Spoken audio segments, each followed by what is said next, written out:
Well, what's up, everybody? This is your boy, Mr. Pound for Pound himself, coming back with the post-fight of Julio Cesar Chavez Jr. and Sergio Martinez. It happened on September 15th, 2012 at the Thomas & Mack Center, Las Vegas, Nevada, and it definitely went down. It was a good fight, not a great fight, but it had a great ending. You know, the house I was at was packed. We had 50-50 crowd, and 50% of the people were going for Sergio, 50% of the people in the house were going for Chavez. It was a good night. It was fun. Everybody drinking and laughing and, picking sides. And like I said, what a great ending to the fight, which seemed to be pretty one-sided for the most part. But I'm just going to touch on the fight. I'm not really going to go too deep into the careers. It's a post-fight. So as far as Sergio Martinez, he did what, like I said in the first video, conventional wisdom was probably going to see him do, which was outbox Chavez. He's faster, he's slicker, he's a southpaw. It's the logical choice. It's not the fun choice to really, take a chance and go out on the line and just have fun with it. But it's just a logical choice. Everyone knows that Sergio's quicker. I mean, it was a logical choice that he was going to box circles around Chavez. And he did, he used his range. He used the jab, good 1-2 combinations. He had solid combinations on the inside. Still a little sloppy to me. Sergio, if he was in there with a better, more technical fighter who threw a lot more punches, he would have been in a lot more trouble than he was against Chavez Jr. Chavez Jr. was just not active. I mean, what can't you do against a guy that doesn't throw punches? He was, for the most part, Chavez Jr. was for the most part hoping that Sergio was going to get tired based off Chavez Jr.'s size and his pressure.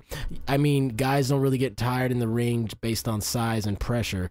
You actually have to do something with that size and pressure. You got to throw, massive number of punches to break down your opponent, especially like Sergio Martinez, who has good cardio conditioning. I personally expected Chavez to do that. He's a younger guy. He seems to, when get hit, to throw back. So wasn't really doing it that night, and it was basically speed based. I mean, we all saw, he couldn't really catch Sergio when at the end of Sergio's punches, but at some point in the fight, Chavez did say he did look like he appeared like, putting his hands up and gesturing to Martinez like, you can't hurt me. My thing is, as a fighter, once you do that, go after the guy. Once you've established to yourself and also to him and also to the crowd, hey, he's not hurting me with his punches, you go after him. You don't just continue to let him hit you and hope that he gets tired. That's not the right thing to do as a fighter. It's not smart, because then you take punches, you get fatigued. The body can only take so much. So it's not a smart strategy against anyone, really, unless the guy's really just a pit-pat artist. I mean, really soft type puncher, accumulative points puncher type thing like that. Then maybe you could take a chance on it like that. But Sergio Martinez he showed that he has power. I mean, he has knockouts on his resume. You don't just let a guy tee off on you like that and hope that he gets tired. So very bad, very amateur mistakes for Julio Cesar Chavez Jr. I will say this, though. The good thing about Chavez Jr. in this fight was he showed his mettle and he showed his credit, a lot of heart. And, you can't really knock him for this fight. No one can really knock Chavez Jr. for this fight. You can't really say he's a bum and this, that, and the other, or, he's no good. Because the fact is this, Julio Cesar Chavez Jr. was thought of to be a nobody early in his career. Nobody really gave the kid a chance. And he's fighting one of the top 3 pound for pound in the world, considered top number 1 pound for pound in the world, Sergio Martinez. And not only went 12 rounds, but knocked him down, damn near knocked him out. I mean, let's be honest, Sergio Martinez was knocked out. He was out of the fight. And if Chavez Jr. just wasn't as young as he is and wasn't as inexperienced as he was, instead of flailing away and trying to knock Sergio out, a seasoned veteran would have took a step back, gave Sergio some space, and then picked his shots off and got the knockout. That's what seasoned veterans do. Unfortunately, Julio Cesar Chavez Jr. is not a seasoned veteran. So, he of course did the young gun stuff, in which young guns, when they hurt somebody, they just go all out and go wild.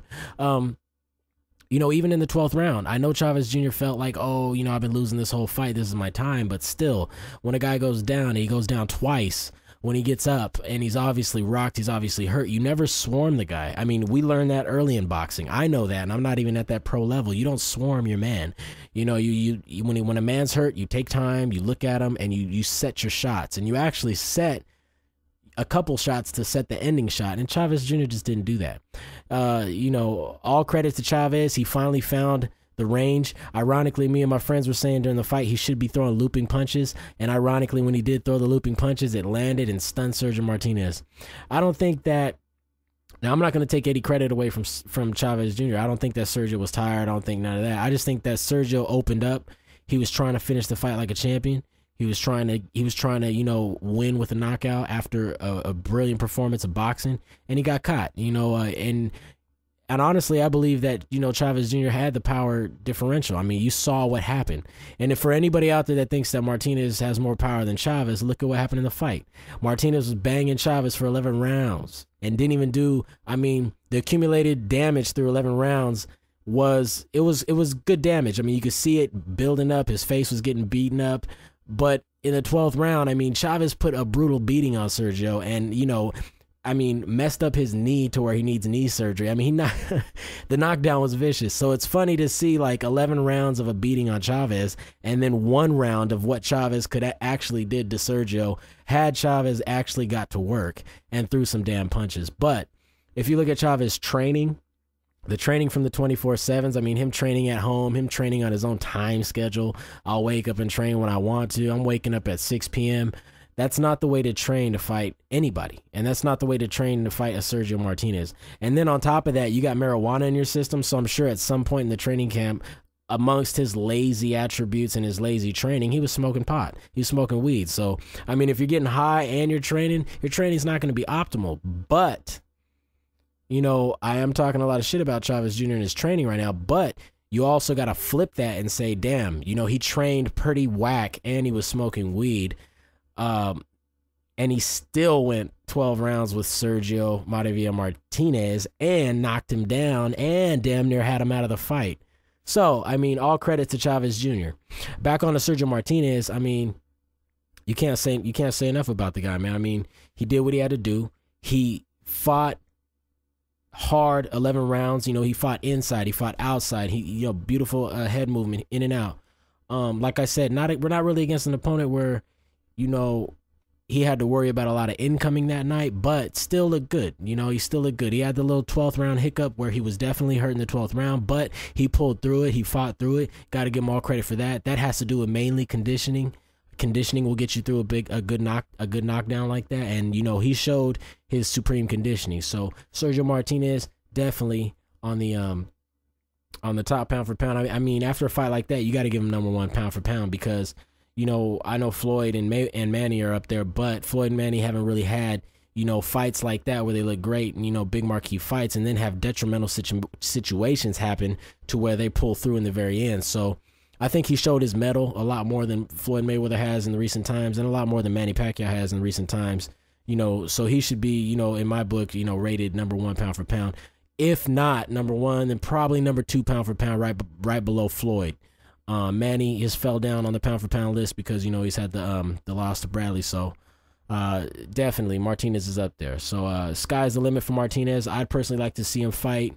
You know, after this fight, you take a little tune-up fight and then you go fight Chavez again because we know that Chavez Jr. is definitely going to want the rematch. And, you know, they could do that fight, you know, Cinco de Mayo on May 5th or whatever the case may be. The only thing is Chavez Jr. caught with the marijuana. I think this is his second time he's got caught. So they're probably going to ban him for about a year. I mean, that's usually what's going to go down. They're probably going to ban him, and if they ban him, then there's not going to be a rematch. So who would I like to see Sergio in there with? Cotto. You know, let's say throw him in there with Cotto, you know, because, I mean, it makes the most sense. So we'll see. We'll see. Chavez Jr., Sergio Martinez post-fight, Mr. Pound for Pound. Y'all have a good night. Peace.